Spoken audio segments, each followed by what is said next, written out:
Want to speak real Urdu from your first lesson? Sign up for your free lifetime account at urdupod101.com. How to finally learn language in 2020, your New Year's resolution solution. So, January is over, but let me ask you a question. Have you set a resolution for this year? If you haven't, it's understandable. Most people end up failing with their resolutions. You set one, you try to do it in January, and by February, there's no progress. Doing it is no longer fun, or you get sidelined by something else. So you quit and put it off until next year, or whenever the guilt of quitting your goals comes back to haunt you.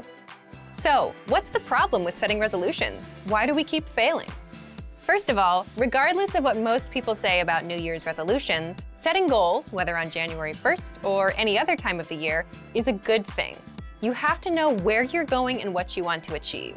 Otherwise, you'll be floating around aimlessly from one language app to another and have nothing to show for your time spent. But the problem lies with the goals that people set. For example, most people set goals like, I want to master Chinese, or I want to lose weight, or I want to be fluent in Japanese. And based on these kinds of goals, here are 3 reasons why 90% of New Year's resolutions fail. First, resolutions fail because they are not specific and not measurable. Take a goal like, I want to master Chinese this year. The problem is that's a very vague goal. What do you mean by master? Do you want to speak about the economy, or do you just want to have everyday conversations? And can you really measure how much progress you need to master the language? The second reason is they are unrealistic.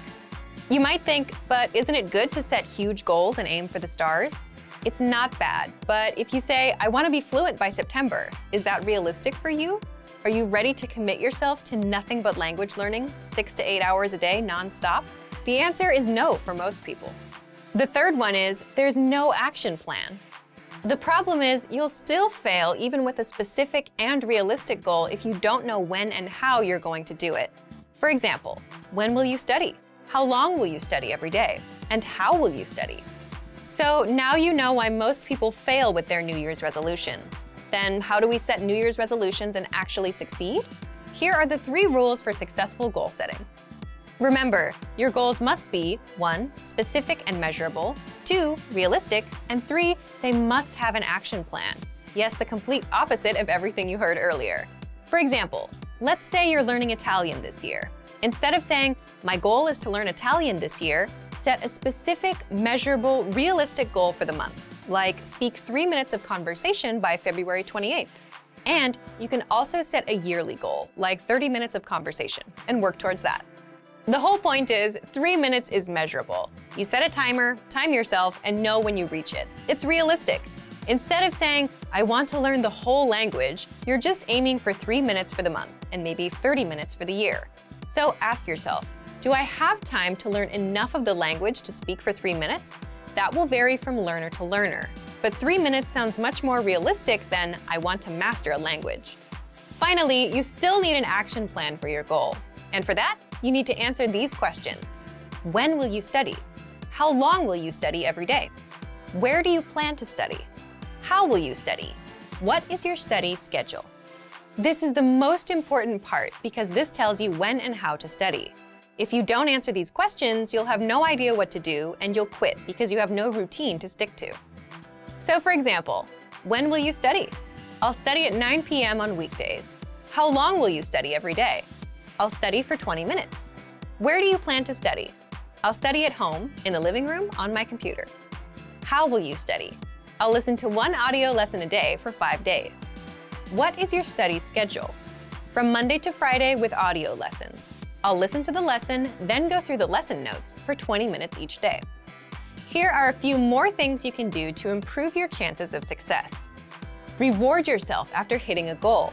Studies have shown that giving yourself a reward after reaching a goal is crucial to creating lasting habits and continuing to conquer more goals.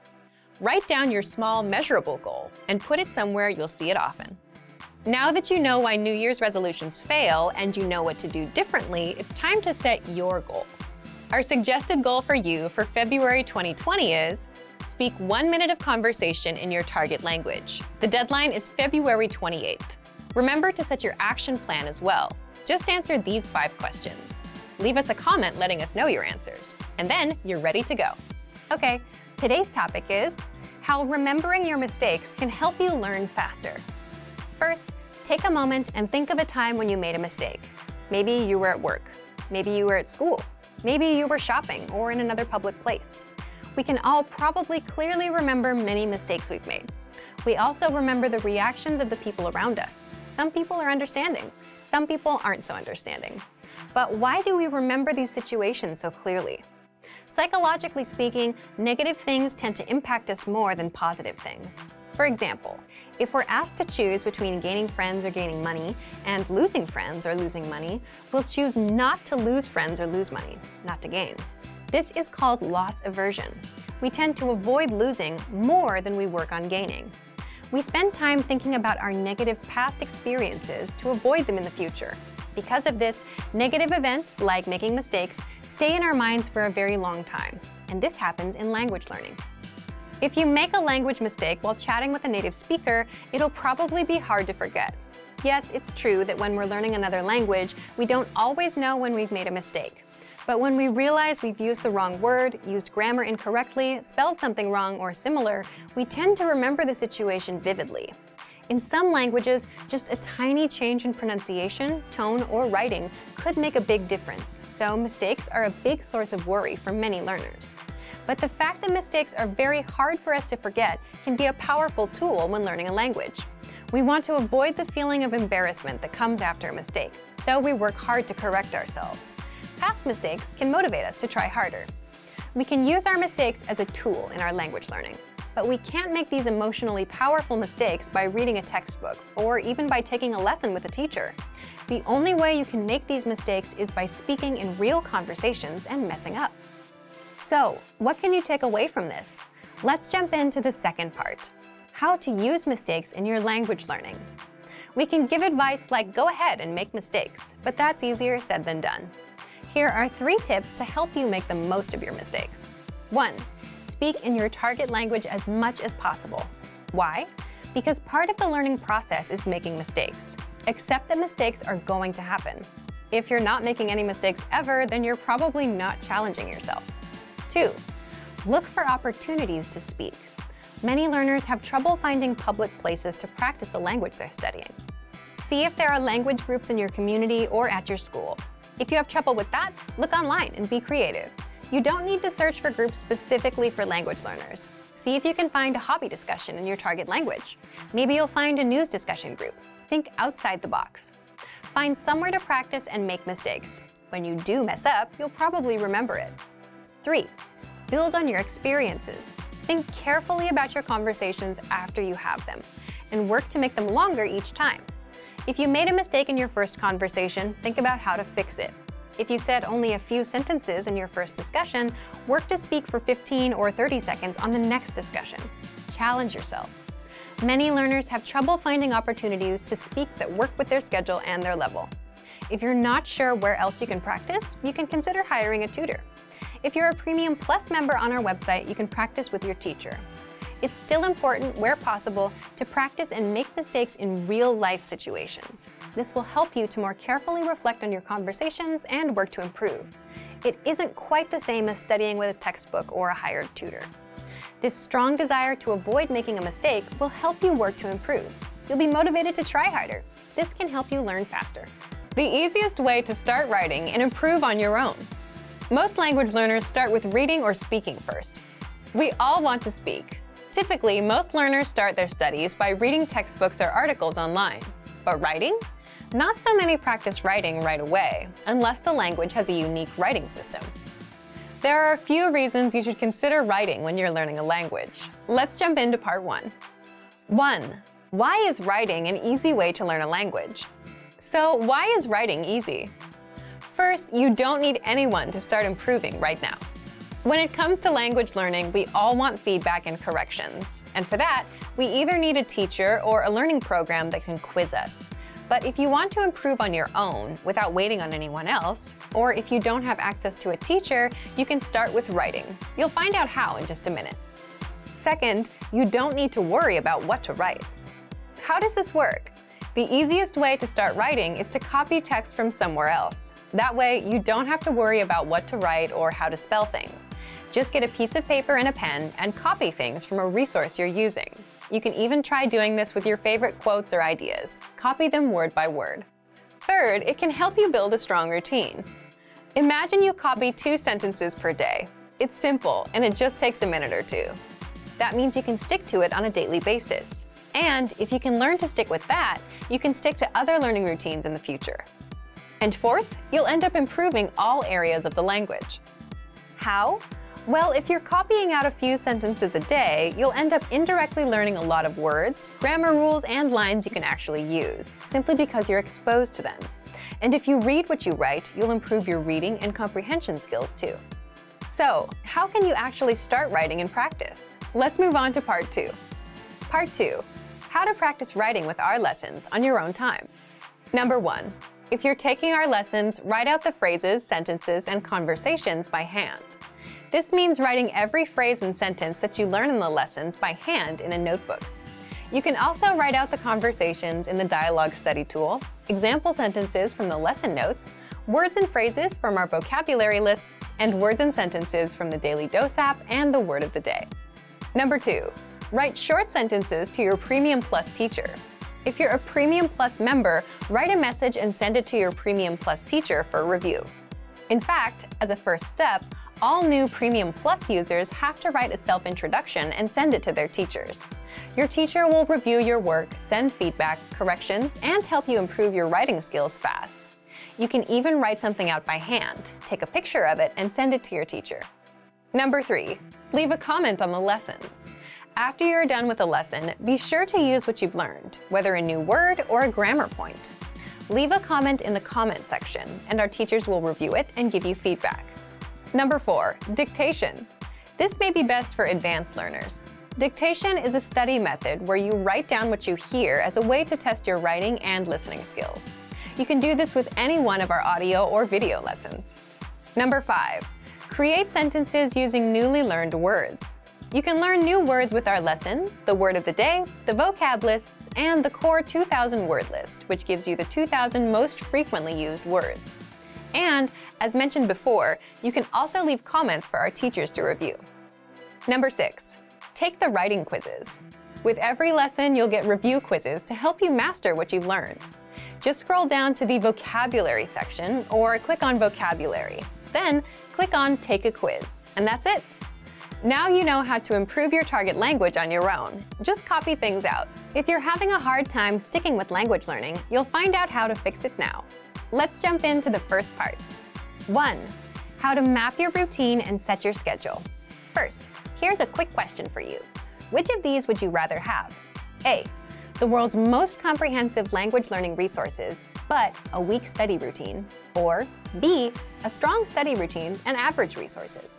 Leave your answer in the comments. But there is a correct answer here. You want a strong study routine. Why? You can have the best app or textbook in the world, but if you don't use it because you don't have a learning routine or a habit, you won't learn anything. If you have a strong routine and work ethic and just a dictionary and internet access, you'll learn more than someone with the best program and no routine. The point is, we are creatures of routines and habits, and our habits can be used for good or bad. They make us or break us. For example, if you have a bad habit, like going to bed at 4 a.m., you'll always feel tired when you wake up for work or school in the morning. If you have a good habit, like exercising regularly, you'll have energy and good health. Once we have a routine, we tend to stick to it. If it's a bad routine, it can do a lot of damage.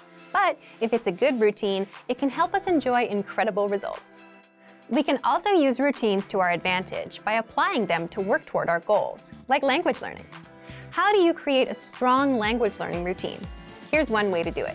First, write down your current daily schedule. For example, 7 a.m. I wake up. 8 a.m. I leave the house. 8:20 to 8:50 I'm on the train.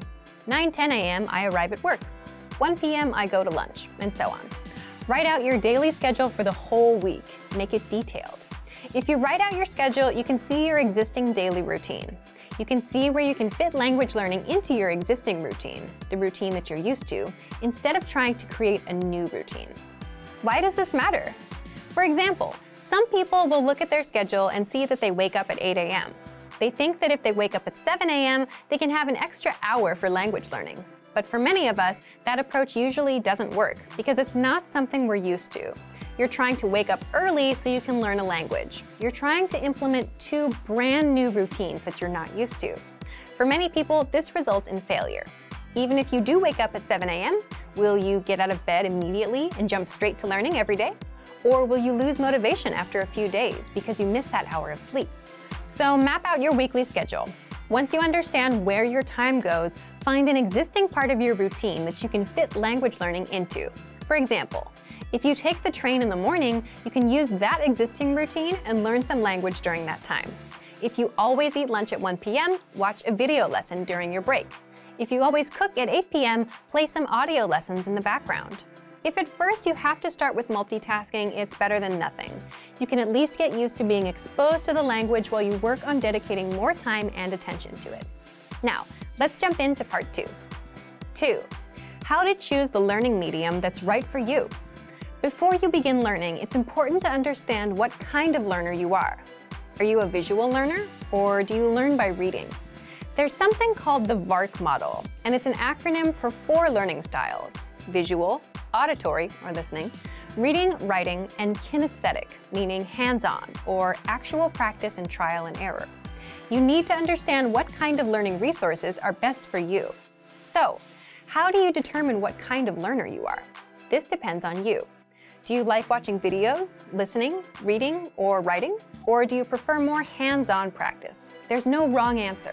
It depends on what kind of learner you are and what you like. Also, think about your past language study experience. Did you remember vocabulary words better when you read them from a book? Or was listening to a podcast more helpful for you? How do you usually remember information best? This helps you choose the learning medium or study tools that are right for you. We'll talk more about this in a few minutes. For now, determine what kind of learner you are. Leave us a comment and let us know. The last thing you need to keep in mind is your study ratio. Your study ratio is how much time you spend absorbing information, input, and how much time you spend producing language, output. What you want to strive for is about 50% input and 50% practice or production, producing that language. So, if you read for 30 minutes, then you want to practice for 30 minutes. You can't just consume, you must practice. Otherwise, it's not going to stick as fast. All right, we've covered routines and learning types. Let's move on to part 3. 3. The language tools you'll want for your learning style. In this last part, we're going to cover all the resources that you can take advantage of based on your learning style. But remember, if you're a visual learner, that doesn't mean you should shun resources that don't fit that style. Sometimes it's not practical to watch a video. For example, if you're driving, audio is a much better choice. So let's jump in. If you're a visual learner, take advantage of our video lessons in the lesson library. We have them across all levels, from absolute beginner to advanced. These will be your main source of learning. Use the vocab slideshows. You'll find these on every lesson page and vocab list. The slideshows make it super easy to learn and review words. Just press play and watch. You can put it on a loop and watch for as long as you want. Next, if you're an auditory learner, then take advantage of our audio lessons. You can also use dialogue audio tracks. These give you just the conversation from that lesson, and you can use these tracks to immerse yourself in conversations. Next, if you prefer reading and writing, we include lesson notes and transcripts for every audio and video lesson. So, if you're taking a lesson, read along. The lesson notes include extra grammar explanations, vocab lists, and cultural insights that are not available in the lesson. You can also check out our extensive reading books in the lesson library. These are simple one-line per page books that will build you into a confident reader. If you prefer writing, you can copy out the lesson dialogue into your notebook. You can leave comments on our lessons with sample sentences. You can keep a daily journal in your target language. Plus, you can send messages to your Premium Plus teacher and practice writing. They'll correct your mistakes, tell you how to express yourself in a natural way, and help you improve fast. And finally, if you're a kinesthetic learner and prefer hands-on experience and trial and error, definitely use our Premium Plus teachers and practice with them. You can do that via the My Teacher Messenger on the site or in the app. Use our spaced repetition flashcards. These cards quiz you on words and phrases and help you master them fast. They sort the words for you and quiz you accordingly. So, if you don't know a word, you'll keep seeing it over and over until you get it right. And if you do know it, you'll see it again in a few days. It'll pop up every now and then just to refresh your memory. Also, take advantage of our lesson quizzes. You'll find these in every audio lesson, and these test you on the words and phrases you learned in the lessons. You can also practice speaking with our voice recorder. You'll find this inside the dialogue tool. You can record yourself and compare with native speakers. You can keep practicing until you can say the lesson dialogue at a native level. There are tools for every learning style. So, today you learned 1. How to map your routine and set your schedule. 2. How to choose the learning medium that's right for you. And 3. The language tools you'll want for your learning style. How to improve your language and speak more through preparation. Okay, let's get into part 1. Why you should prepare for conversations ahead of time. If you're a beginner, you can probably relate to this. When it comes to speaking, you tend to run out of things to say. And that's because you don't know enough of the language to express yourself. And that's where preparation comes in. You may think that the conversations we have in our daily lives are spontaneous, that you can't prepare for them. You're right to an extent. But imagine meeting someone for the first time. Both of you will go through some common questions and phrases, like, what's your name? My name is, where are you from? And how long have you been studying the language? As a language learner, you'll have these kinds of conversations with almost every native you meet, guaranteed. They'll always ask you about how long and how you've been learning. And even with your friends, some conversations start the same way. For example, you say things like, hey, how are you? How are things? How was your weekend? My weekend was good, and you? Let's say you went to a restaurant this weekend, and now you want to talk about it. Well, that allows you to prepare and learn some phrases like, I went to a restaurant. The restaurant had delicious food. The point is, some questions and phrases come up often in conversations, so it makes total sense to master them ahead of time. And you can always plan ahead and prepare for things you want to talk about. When it comes time to speak, you know what to say, how to respond, and you don't run out of talking points as quickly. So, how do you prepare? Let's jump into part 2. The first thing you can do to prepare is check out our 25 questions you need to know lesson series. This series is specifically designed to help you with the first-time conversations you'll have with native speakers. You'll learn the 25 most common questions and answers used in conversations. Just listen to the lessons, repeat out loud, then put what you learned to use. These will serve as talking points so you can keep your conversations going. Number 2, print out the curriculum for this lesson series so you can review all of the lessons at once. The curriculum gives you the lines and vocabulary used in all lessons up front, so you can use this to review key questions and responses. This will allow you to control conversations and ask questions instead of just having the native speaker ask you all the questions. In other words, you'll sound like a fluid, confident, and experienced speaker. Number 3, check out our printable conversation cheat sheets. This is another free resource that gives you lines and words for all kinds of topics. For example, talking about hobbies, your family, and much more. Number 4, ask yourself, what do you want to talk about? Come up with some topics, and for each topic, write out potential questions and phrases that would come up in a conversation. For example, if you want to talk about restaurants, you can have lines like, my favorite restaurant is, my favorite food is, what's your favorite restaurant? And then run these lines through a translation app. It won't be perfect, but it'll give you lines to use that you can correct later. Number 5, look for lessons that are related to your topics with our lesson library. On our site, we have hundreds of lessons that teach you conversations.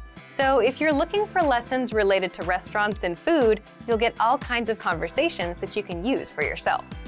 And number 6, if you're a Premium Plus user, get in touch with your teacher via My Teacher and try a conversation with them. They'll help you every step of the way, correct your writing, and give you the lines to use in a conversation.